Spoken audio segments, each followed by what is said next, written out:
किस तरह से एंथर का और स्पोरेंजिया का डेवलपमेंट होता है।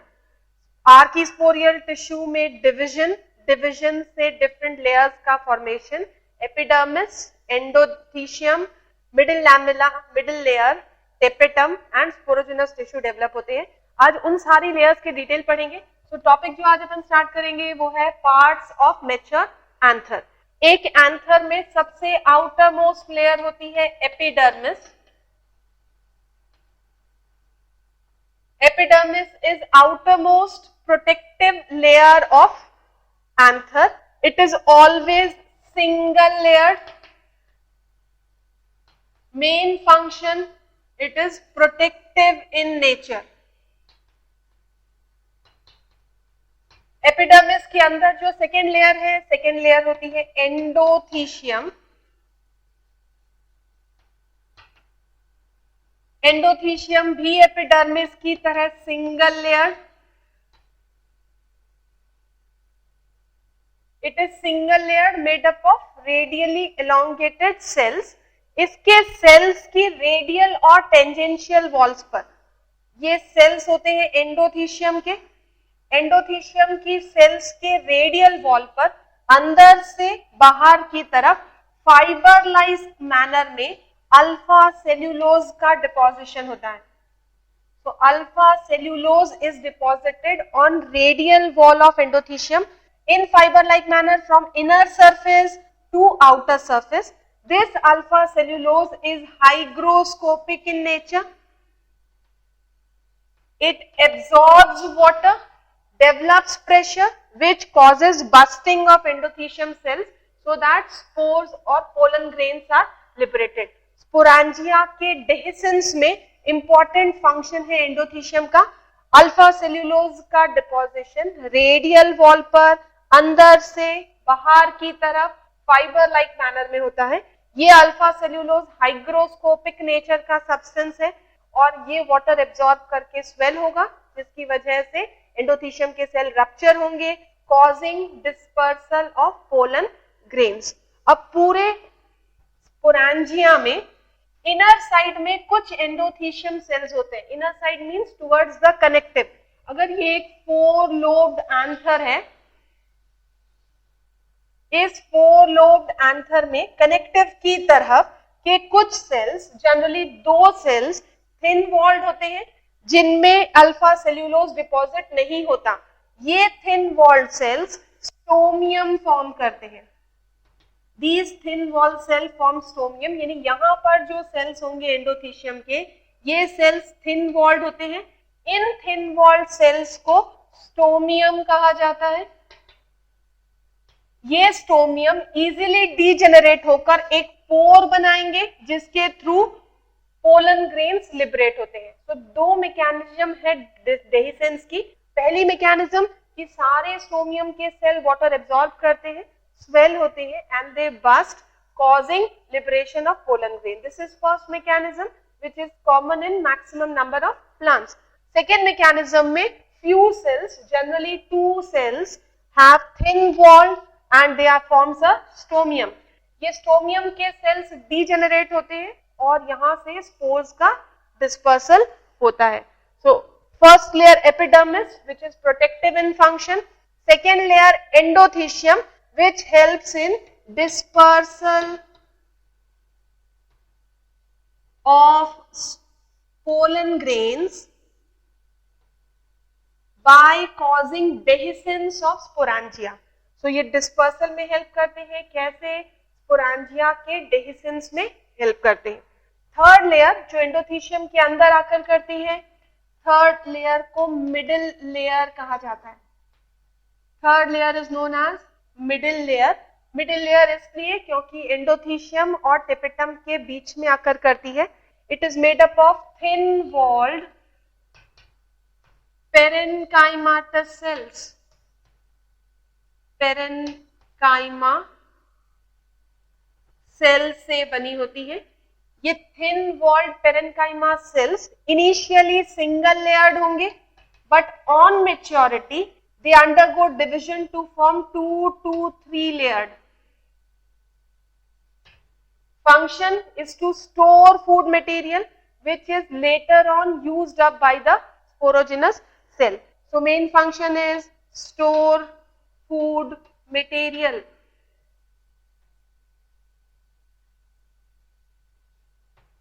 Middle layer 2 to 3 layer universal occurrence वाली. एक्सेप्शंस है दो plant. One is Wolffia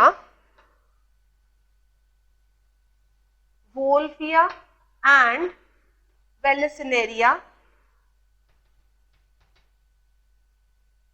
Wolffia and Vallisneria दो एंजियोस्पर्म्स है जिनमें मिडिल लेयर एब्सेंट होती है. बाकी सारे प्लांट्स में 2 से 3 लेयर वाली middle layer. Function is to store food material. That food material is utilized by sporogenous tissue during further development. So epidermis, endothecium, middle layer. Fourth layer is tapetum. Middle layer के बाद जो next layer आती है, fourth layer is tapetum.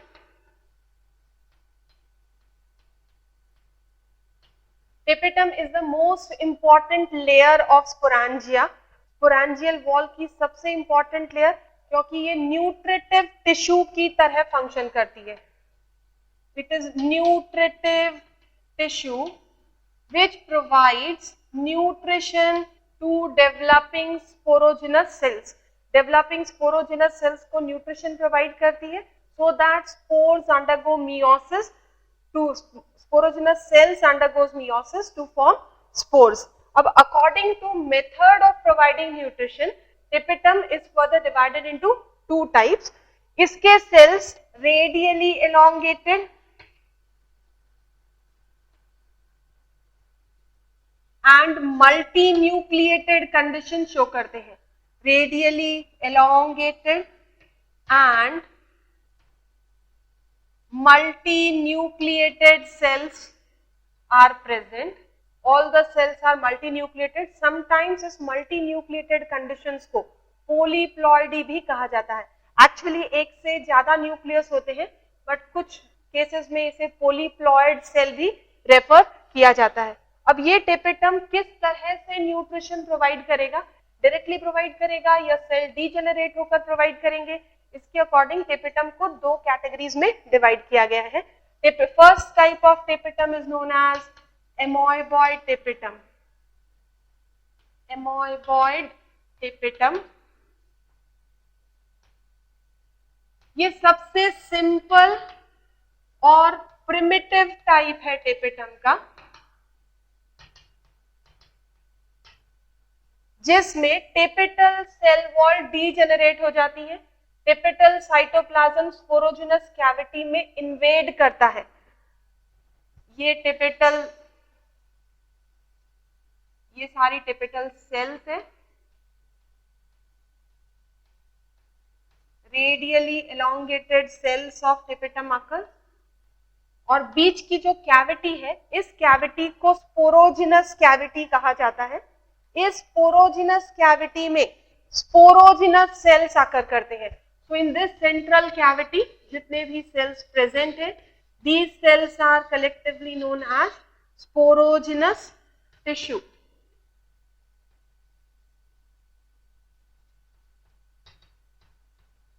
Now first type जो है एमोइबॉइड tapetum में, इस tapetum में टेपेटल साइटोप्लाज्म की रेडियल वॉल और टेंजेंशियल वॉल दोनों डीजेनरेट हो जाती है, जिसकी वजह से सारे सेल का प्रोटोप्लाज्म मिलकर एक मास बनाता है. उस मास को पेरीप्लाज्मोडियम कहा जाता है. That mass is known as periplasmodium. इसलिए इस तरह के टेपेटम को पेरीप्लाज्मोडियल टेपेटम भी कहते हैं. Periplasmodial tapetum because radial and tangential wall of cell degenerates, सारे प्रोटोप्लाज्म मिक्स होकर फ्यूज होकर एक मास फॉर्म करेगा. उस मास को पेरीप्लाज्मोडियम, इसलिए इस टेपेटम का नाम पेरीप्लाज्मोडियल टेपेटम भी रखा गया है. जब ये सारी सेल्स वॉल्स डीजेनरेट हो जाती हैं तो ये सारा tapetal cytoplasm central sporogenous cavity में इन्वेड करता है. यानी now tapetal cytoplasm invades the sporogenous cavity It surrounds individual cell and directly provides nutrition. So it is also known as invasive tapetum.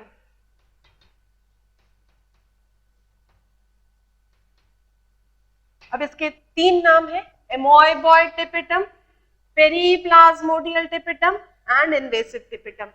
It is known as periplasmodial tapetum because radial and tangential wall of tapetal cells degenerate, cytoplasm fuses to form a mass.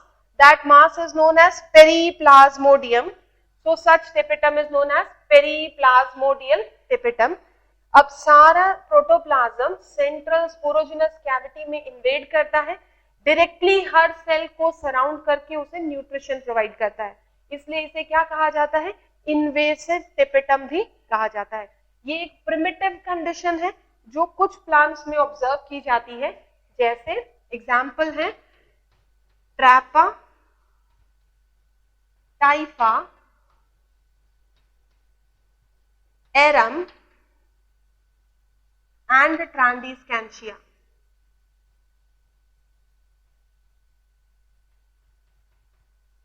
So these are few important plants in which amoeboid tapetum is observed.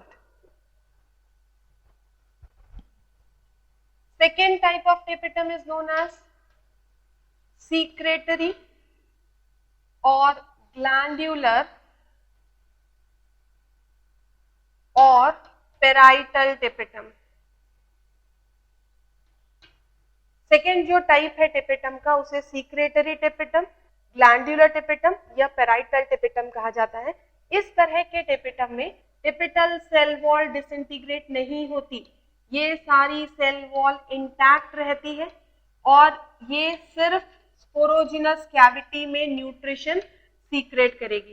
यानी tapetal cell wall remains intact and they just secrete nutrition inside the sporogenous cavity. सिर्फ sporogenous cavity में nutrition secrete कर रहे हैं और sporogenous cell को nutrition provide करते हैं without getting detached or disintegrated. This is an advanced condition, occurs in maximum angiosperms.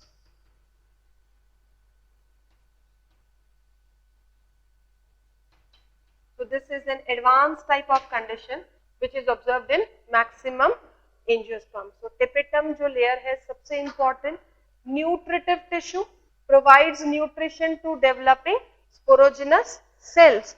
So it according to functioning it is of two types. Number one amoeboid tapetum जिसे periplasmodial tapetum या invasive tapetum कहा जाता है. एक primitive condition है जो केवल कुछ एंजियोस्पर्म्स में ही पाई जाती है. दूसरा होता है सीक्रेटरी या ग्लैंडुलर या फिर पेराइटल टेपेटम जो एक एडवांस कंडीशन है, मैक्सिमम एंजियोस्पर्म्स में ऑब्जर्व की जाती है. अब ये तो है कैरेक्टरिस्टिक्स टेपेटम के. अब टेपेटम फंक्शंस कैरी आउट करती है. टेपेटम के फंक्शंस, सबसे पहला function nutritive tissue. Nutritive tissue which provides nutrition to sporogenous cells.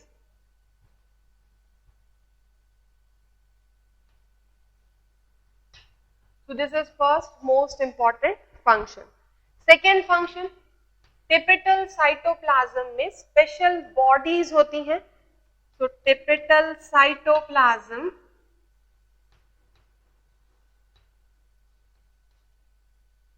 consists of proubisque bodies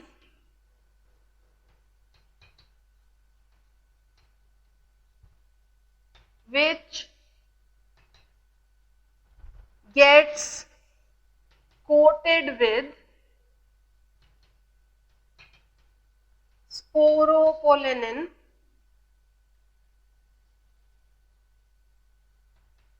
to form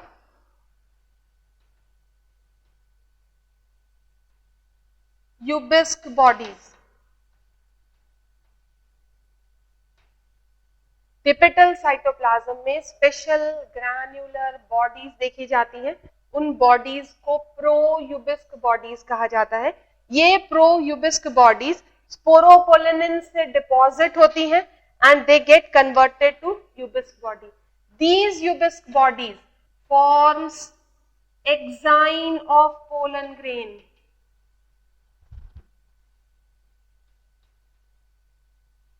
pollen grain की आउटर वॉल एक्साइन बनी हुई होती है यूबिस्क बॉडी के डिपोजिशन से, और ये यूबिस्क बॉडी मेनली स्पोरोपोलिन से बनी हुई होती है। यहाँ पर एक इंपॉर्टेंट फैक्ट जो अपन को याद रखना है स्पोरोपोलिन के बारे में। सबसे पहला पॉइंट, स्पोरोपोलिन। स्पोरोपोलिन क्या है? Hardest known plant substance. Plants में सबसे हार्डेस्ट सब्सटेंस है वो है स्पोरोपोलिन, जो पोलन ग्रेन्स की वॉल एक्साइन्स पर प्रेजेंट होता है। ये स्पोरोपोलिन येलो कलर का होता है। Why it is yellow? Because it is derivative of carotenoid. Carotenoids are group of pigments present in plants. ये कैरोटिनॉइड्स के डेरिवेटिव होते हैं, इसलिए येलोइश कलर के होते हैं, और हार्डेस्ट नोन प्लांट सब्सटेंस है। स्पोरोपोलिन के डिपोजिशन से पोलन ग्रेन की आउटर वॉल एक्साइन का फॉर्मेशन होता है। स्पोरोपोलिन येलो कलर के हैं, इसलिए पोलन ग्रेन्स येलो कलर के होते हैं। अगर किसी फ्लावर के बीच में अपन फिंगर से टच करें तो फिंगर पर येलो पाउडरी सब्सटेंस अटैच हो जाता है। यू कैन टेक अ रोज, रोज के सेंटर पे अगर टच करो तो फिंगर पे येलो पाउडरी सब्सटेंस आ जाता है। वो पाउडरी सब्सटेंस पोलन ग्रेन है। येलो कलर किसने प्रोवाइड किया? स्पोरोपोलिन ने प्रोवाइड किया, जो यूबिस्क बॉडी पर प्रेजेंट है और जो डिपॉजिट होकर पोलन ग्रेन की आउटर वॉल एक्साइन को फॉर्म करता है। So this is second function of tapetum cell.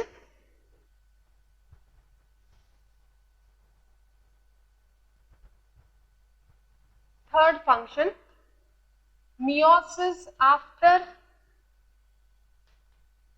prophase first of meiosis in spore mother cell or microspore mother cell, tapetal cytoplasm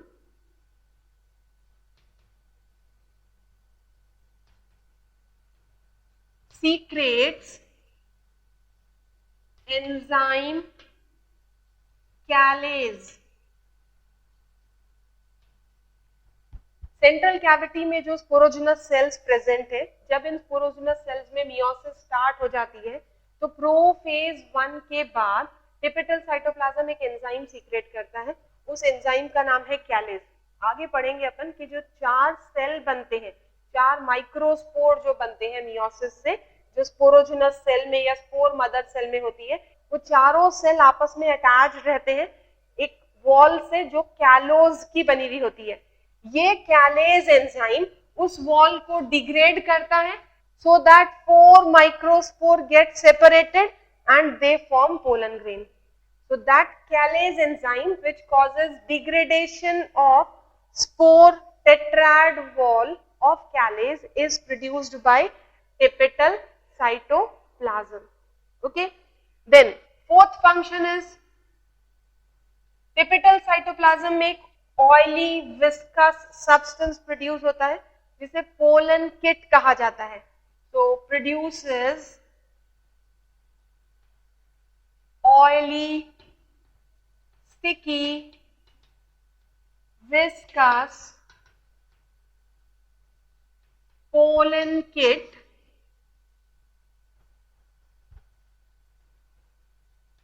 which provides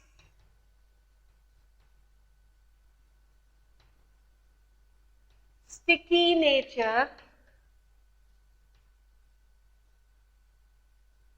to pollen grains, which provide sticky nature to pollen grains.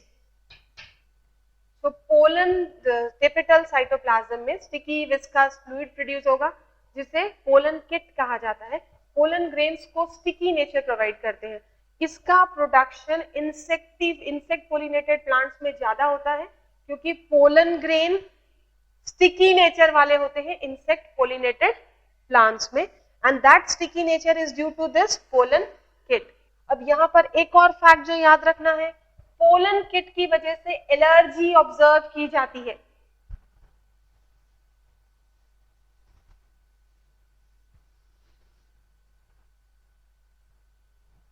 Pollen allergy, pollen allergy जिसे commonly hay fever कहा जाता है. This hay fever is cause due to pollen kit. Pollen kit sticky nature वाले होते हैं. When these pollen grains are inhaled, they stick to the respiratory tract of some humans, causing allergy. That allergy is known as pollen allergy or hay fever. This hay fever is due to sticky pollen kit.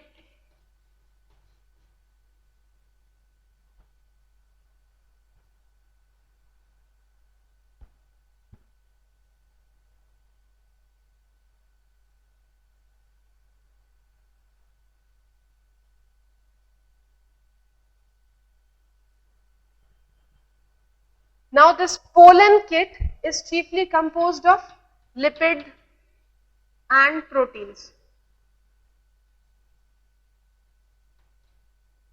Pollen kit lipid और proteins की बनी हुई है.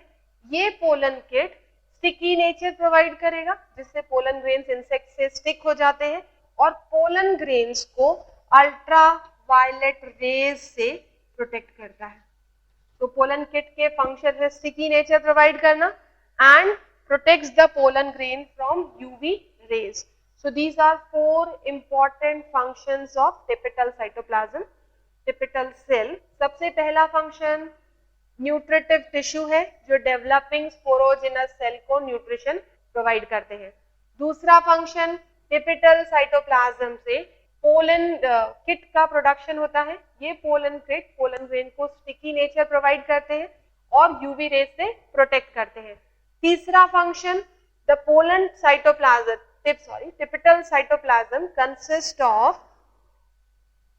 typical cytoplasm consists of pro-ubisk bodies. These pro-ubisk bodies get coated with sporopollenin to form ubisk body, which forms the outer wall of pollen grain, that is exine. Fourth function is typical cytoplasm callase enzyme secrete करते हैं जो meiosis के बाद बनने वाले 4 microspore की callose wall को degrade करेगा सो दैट चारों सेल सेपरेट हो जाए और पोलन ग्रेन फॉर्म करे.